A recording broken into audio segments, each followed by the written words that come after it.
and welcome back to Sparkle Me Pink. My name's Michelle, and today I'm going to be sharing with you a hopefully very smooth but probably comical use of the FabFitFun French press. I have prepared myself. I am ready. I have read up on this. I have read all of your comments from the FabFitFun video. There was a couple of wonderful like baristas that commented down there on how to do it. I actually saved them in my phone to kind of reference throughout doing this. And I watched videos. I know it's not that serious, but I thought we could have fun with it.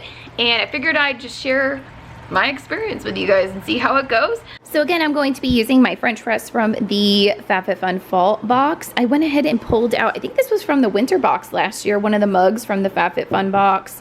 And then of course the kitchen towelette from the fall. And then the coffee we're gonna be using today is the only ground coffee that I actually had on hand, this Isagenix Organic coffee blend. It's a medium roast. And this has trace minerals in it, coconut oil, and green tea extract. Isn't that interesting? Like, I did not think that I was going to like this as much as I did because I'm a little bit picky with my coffee, but yeah, I figured I'd give this a go for that. They do recommend having a medium ground coffee. So it's different than the roast. The ground is going to be the texture and how coarse they are like milled. And I did actually try this once already and it worked pretty good. But I wanted to refilm it for you guys and kind of tweak a little bit of it. And I want to show you right now. So let's go ahead and get started. I have 2 pans on the stove right now heating up with water. And if my grandma found out I didn't own a teapot, I think she'd kill me. So if you have a cute little teapot, let me know. Comment down there, send me a link or something like that. I would love to pick one up. But usually I just use my Keurig. I will brew my coffee like this, the loose kind, in one of those like little Keurig cups that has the like filter in it, like you make your own, and it tastes pretty good. But apparently this is going to make it a little bit smoother, and you can actually do cold brew in this as well. You would just not put the top on with the plunger, like you wouldn't plunge it yet. You'd put cold water, you put the grounds in, put the cold water in, you wouldn't plunge it, and then you just put it in the fridge with saran wrap on it for about 12 hours, so overnight. And then you would have your cold brew ready. So I'm gonna try that next, but today we're gonna try it hot and kind of see how it goes. All right, let me grab the water and we'll get started. Okay, so with this first pan of water, I am going to pour it into what looks like our beaker, like we're doing a science experiment here. So we're putting it into the French press.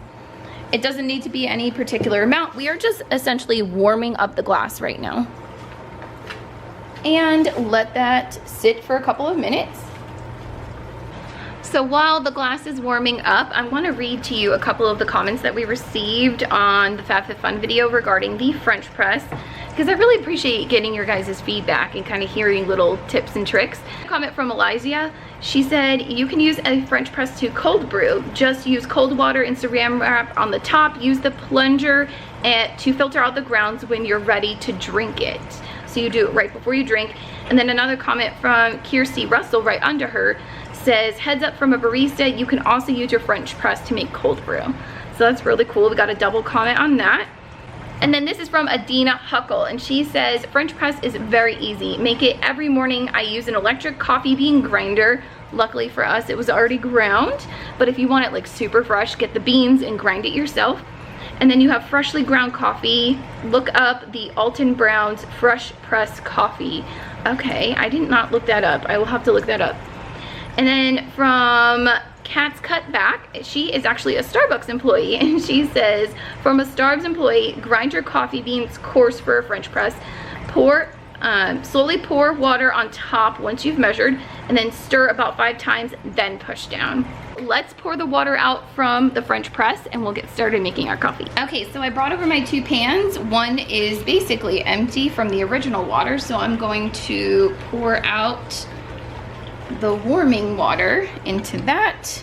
I'm very carefully going to dry this out because I don't want my grinds to stick to the side.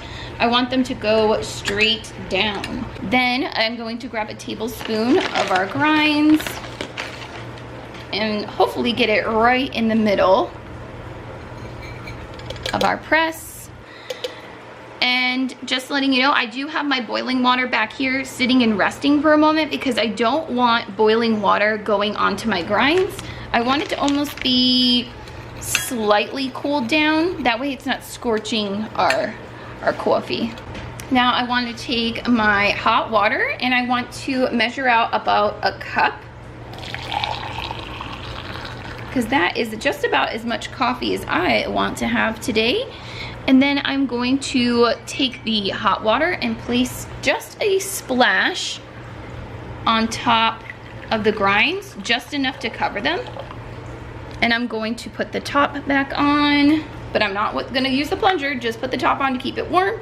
And then set my timer for 30 seconds. While I'm waiting for that, I'm going to refill this back up to 1 cup mark. And then I want to mix this around. I almost forgot that part. That's the part I forgot in the first time around. Mix this around. And again, placing the top. Hey Siri, set a timer for 30 seconds. Okay, your timer is set for 30 seconds.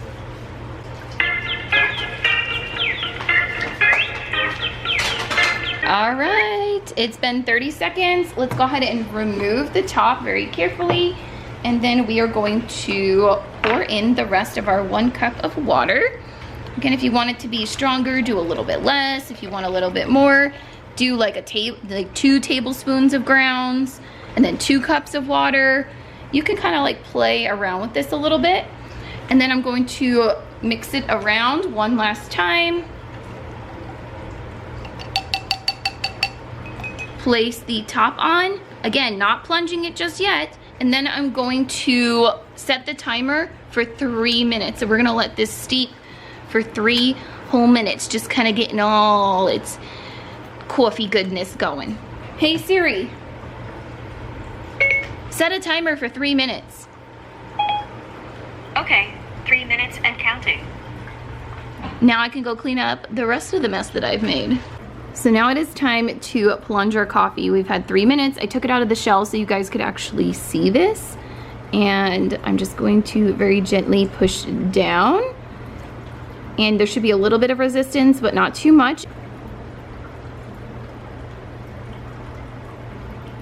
Now that this is all the way down, I'm going to place it back into its holder and decant it into here. So the longer that it stays on the grounds, the longer it's going to steep and it's going to be more bitter.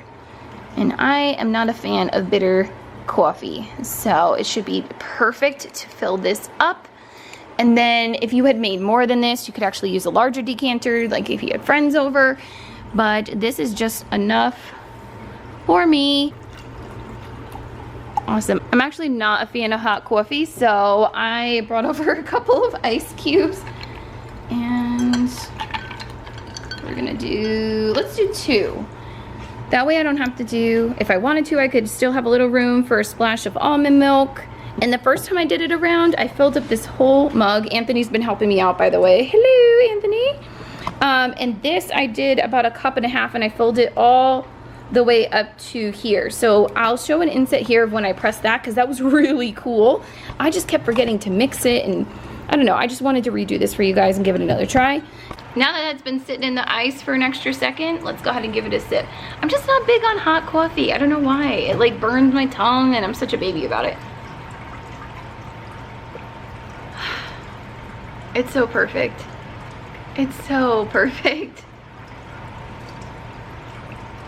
And it tastes, that's so weird, because I've had this coffee before. Like I said, I make it in my Keurig, but in like that little DIY cup. This doesn't have, I thought it would be more bitter, because they say like, oh, if it's not the right ground or if it's not the right thing, it will be super bitter. This is really smooth. So I hope you found this easy to follow along with. I hope you give it a try if you got the French press in your FabFitFun box, or just pick up a random French press. I'll link to maybe a couple down below that I find on Amazon that looks similar to this. I'm definitely gonna give it a try with the cold brew style, and like this again, just throwing an extra couple ice cubes in there. I don't feel like it watered it down terribly, because that is something I run into when I do make it with the Keurig, is when I put an already watered down coffee with a couple ice cubes, it's kind of like, coffee with my water, like it just, you know how it gets. All right, thank you guys so much for watching, and I look forward to seeing you in my next video. Bye, cheers.